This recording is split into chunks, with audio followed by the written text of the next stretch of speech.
अभीरा और अरमान की हुई मुलाकात, सच का हुआ खुलासा। जी हाँ दोस्तों, ये रिश्ता क्या कहलाता है सीरियल के आने वाले ट्रैक में एक ऐसा मोड़ आने वाला है जो सब कुछ बदल कर रख देगा। जब अभीरा साड़ी डिलीवर करने के लिए अरमान के घर आती है तब उसे देखे बिना ही अरमान अंदर चला जाता है। लेकिन थोड़ी देर बाद अरमान को एक अजीब सी अनुभूति होती है, जैसे कोई अपना उसके आसपास मौजूद है। उसे एहसास होता है कि अभीरा कहीं यहीं पास में है। वह बिना किसी को कुछ बताए बाहर निकलता है और चुपचाप अभीरा का पीछा करने लगता है। अरमान की ये हरकतें देखकर मायरा हैरान रह जाती है। वह सोचती है कि पापा को अचानक क्या हो गया, वह इतनी जल्दी में कहां जा रही हैं। इसी जिज्ञासा में वह भी चुपचाप उनके पीछे निकल पड़ती है। अरमान जब एक मोड़ पर पहुंचकर अभीरा को देखता है तो उसे रोकने के लिए आवाज लगाता है। अरमान की आवाज सुनते ही अभीरा रुक जाती है, जैसे उसके कानों को यकीन नहीं होता। वह धीरे से पलटती है और सामने अरमान को खड़ा देखकर सन्न रह जाती है।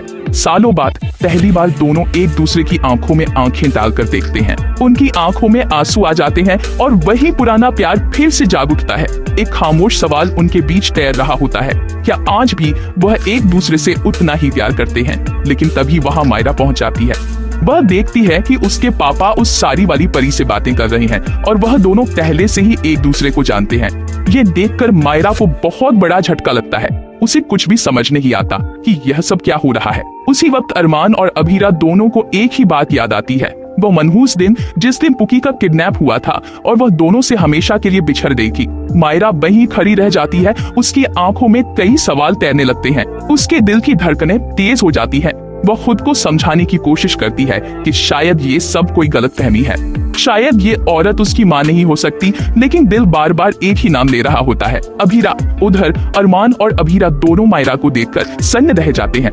कुछ पलों के लिए तीनों के बीच गहरा सन्नाटा छा जाता है। मायरा कांपती आवाज में पूछती है, पापा आप इस औरत को कैसे जानते हैं और आप रो क्यों रहे थे? अरमान कुछ नहीं कह पाता, उसकी आंखें भीग जाती हैं। तभी अभीरा धीरे धीरे आगे बढ़ती है और कांपते होठों से मायरा से कहती है, मैं तेरी माँ हूँ बेटा। ये सुनते ही मायरा की सांसें थम सी जाती हैं। उसकी आंखों से आंसू बहने लगते हैं। वह एक कदम पीछे हटती है और चिल्ला उठती है, लेकिन फिर वह खुद ही रुक जाती है। बचपन की कुछ धुंधली यादें उसकी आंखों के सामने तैरने लगती हैं। कोई उसे गोद में झुला रहा है, कोई उसकी चोट पर फूंक मार रही है, कोई उसे पुकी कहकर पुकार रहा है। मायरा खुद से बड़बड़ाती है, यह नाम तो उसे बरसों से कोई नहीं कहता। उसकी आंखें एकदम नम हो जाती हैं। अरमान आगे बढ़कर मायरा के कंधे पर हाथ रखता है और कहता है, मायरा मैं तुमसे कुछ नहीं छुपाना चाहता था। मैंने तुझे बचाने के लिए, तेरे बचपन को सुरक्षित रखने के लिए ये सच्चाई छुपाई, लेकिन आज वक्त आ गया है कि तू सच्चाई जाने। अभीरा ही तेरी असली माँ है और उस दिन जब तेरा किडनैप हुआ था, उसी दिन हम तीनों एक दूसरे से बिछड़ गए थे। मायरा फूट फूट कर रोने लगती है। वह अभीरा की ओर देखती है जो अब तक अपने आंसुओं को रोक नहीं पाई थी। वह धीरे धीरे आगे बढ़ती है और मायरा को अपने गले से लगा लेती है। वह मायरा के सिर को सहलाते हुए कहती है, मैं तुम्हें रोज हर मोड़ पर ढूंढती थी, हर किसी में तुम्हारा चेहरा तलाशती थी, लेकिन तुमसे मिलने की ये घड़ी इतनी देर से क्यों आई बेटा? मायरा उसकी गोद में सिर रखकर कहती है, आप सच में मेरी माँ है ना? मैं अकेली नहीं हूँ ना?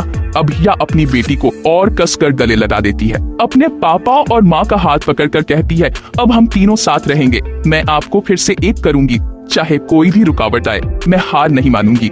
क्या मायरा सच में अपने टूटे हुए परिवार को फिर से जोड़ पाएगी? क्या अरमान और अभीरा इतने सालों बाद फिर से एक नई जिंदगी शुरू कर पाएंगे?